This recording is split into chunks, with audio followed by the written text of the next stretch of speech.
Hi everyone, I'm Versha Sharma, senior correspondent at Now This. We're bringing you the latest with the election results. Michigan has been called this afternoon for Joe Biden, which is a huge win for him. But there are a number of states that remain to be called, and Georgia is one of them. And I am joined here today by the chair of the Democratic Party of Georgia and the woman who's going to succeed and take over John Lewis's seat in Congress, Nikema Williams. Nikema, thank you so much for joining us. No, happy to be here, Varsha. What an evening. What an evening. What a 24 hours, 36 hours. Tell me what's happening in Georgia. Well, we are still counting the votes. I'm rocking my count every vote sweatshirt today. Had to cut the hoodie off. It wasn't working with my hair. But we are counting every vote because we know that everybody's voice deserves to be heard. And it is so close here. I said all along, Georgia was a battleground state. And in true battleground fashion, is coming down to the wire. And the counties that are still outstanding favor Democrats heavily. They are some of them in the 5th Congressional District right here that I now represent. And we're waiting, and attorneys are down watching the ballots be counted, making sure that everything goes smoothly. And I'm optimistic that we're going to maybe be the deciding vote for Joe Biden to become the next president of the United States and get rid of Donald Trump. Now, do you have any idea how many votes are left to be counted or what kind of timeline we can expect for Georgia results?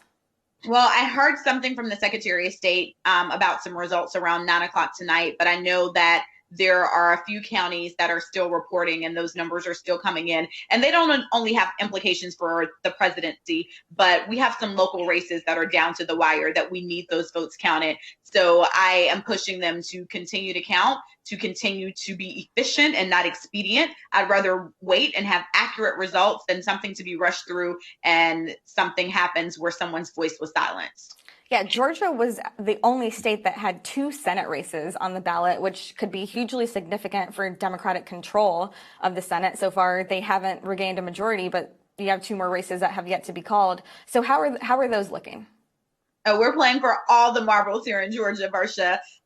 Right now, we know that Reverend Raphael Warnock is already in a January 5th runoff against David Perdue. And depending on what happens as these votes continue to come in, we've seen, Raphael Warnock is in the runoff against Kelly Loeffler, and the David Perdue race, we see that John Ossoff, as the numbers come in, is continuing to impact that race. And so we might be looking at 2 runoffs on January 5th right here in Georgia. The center of the political universe will literally be focused on Georgia. That is very true, especially because this runoff is in January. So after the presidency is resolved, we've still got a couple months to find out about control of the Senate, which I know a lot of people will be paying close attention to that. Now, Georgia is also often a focus when people talk about voter suppression. So did we see a lot of that yesterday, or what did you see? So what we saw was people's absentee ballots being rejected for one reason or another and not giving ample time for them to follow up to fix them. And so that's a problem. We also saw some counties across the state, one county in particular, where they didn't have the right paper for the voting machines. And so voters had to wait in line, and we kept hearing about Spalding County, and that was the problem. They didn't have the right paper for their voting machines. And so when people talk about voter suppression, like in the modern day, you think about the long wait times and you think about people being turned away from the polls. But what you might not think about are those small things that go into your ballot, especially with such large numbers of absentee ballots being rejected. And so those are all forms of voter suppression. Even something like Donald Trump in the middle of the night last night declaring himself the winner of Georgia, which he has not won, let me be clear. But something like that is voter suppression for voters who still need to cure their ballots and still come in. And if you're thinking that this election is over, then you're not thinking that you need to show up today to fix the ballot that might have had a problem. So all of these things impact voter turnout and suppress the vote. I did actually see that Fair Fight Action, Stacey Abrams' organization, was looking for volunteers to help people cure their ballots. Can you explain what that process is? So the curing process is sometimes you go and vote and you have to vote a provisional ballot. And it doesn't mean that your ballot won't be counted. It might mean that you need to show back up with ID or show back up to fix something on the ballot that you did wrong. Or you might have registered to vote without your ID. And so then you need to bring that in. And so Georgia law gives you 3 days to come in after the fact to fix that ballot, whatever the issue was. And so that's the curing process. And so what we've been doing is collecting from across the state, from each county, the list of ballots that still need to be cured so that you can come in and fix them and those votes can still be counted in this election. Okay, so there's still a lot of time for people to be able to do that. Well, we're on the clock now because you only get 3 days. So today was day one. Okay. And then so we're continuing to reach out to people to get that done. And where can people find out more information about this if they want to look? So you can go to georgiademocrat.org/vote. And we have even volunteers. If you are somewhere else in the country and you want to help save democracy, you want to help us in Georgia, we have a process for volunteers that you can do remotely, reaching out to voters saying, hey, we see that you need to go in and fix your ballot. This is what you need to do. We're recruiting volunteers. We're continuing to do that across the board. So we're getting people back out. Election day is not quite over in Georgia, but we know that democracy doesn't start and stop on election day. So we're continuing to do the work. Now, Nikema, you've got two big roles. You are chair of the Democratic Party, so you're overseeing all of these major down ballot races as well, and you've been elected yourself to represent John Lewis's seat, which is a huge legacy in Congress, as we know, especially when we talk about voting rights and civil rights. So what are you excited to tackle when you're sworn into Congress?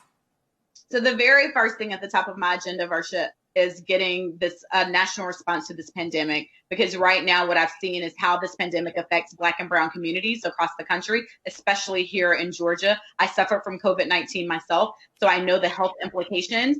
And my 5-year-old son, Carter, is in virtual kindergarten right now because our schools can't reopen safely.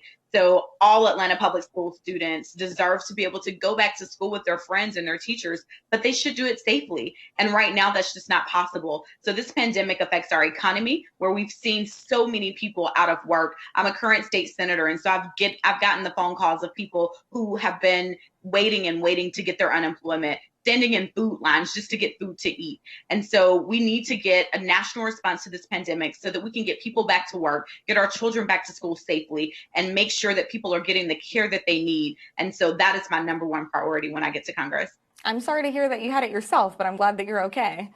I am good. It was back in early March. I got it. I was one of the first people in the state to contract it. One of my colleagues actually showed up to the state capitol sick, knowingly, and spread it throughout the chamber. And I got it in early March before tests were even available in Georgia. It took me a week to even get tested.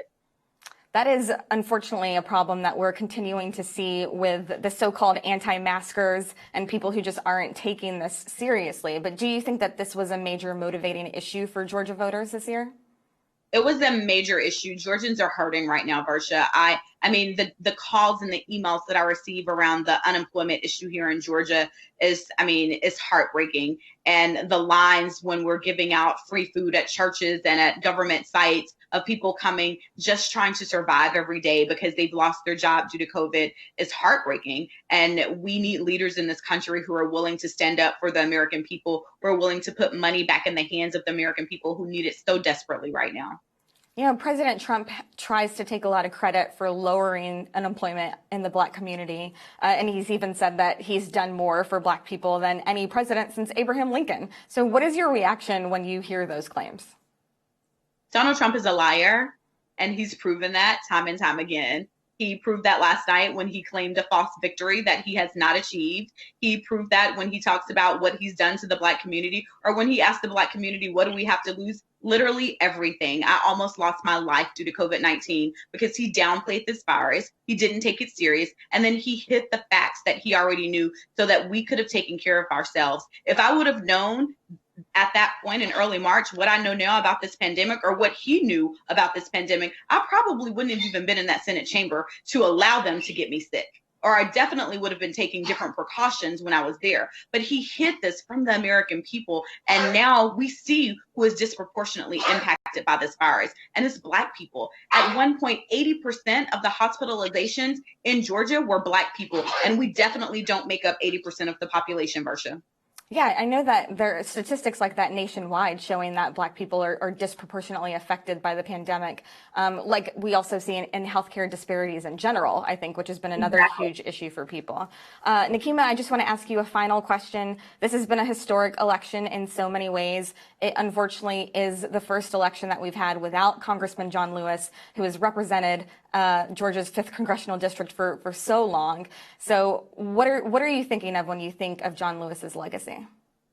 Congressman Lewis was a personal friend, a hero, and I sometimes have to sit back and just think about the moment that we're in, this transformational time where I have been chosen by the voters overwhelmingly in this district to carry on his legacy. Congressman Lewis laid a blueprint for us to always stand up for what is fair, just, and right, and I plan to do just that when I get to Congress. I often say that I live my life out loud and on purpose, and I'm going to do just that in the legacy of John Lewis when I get to the United States Congress.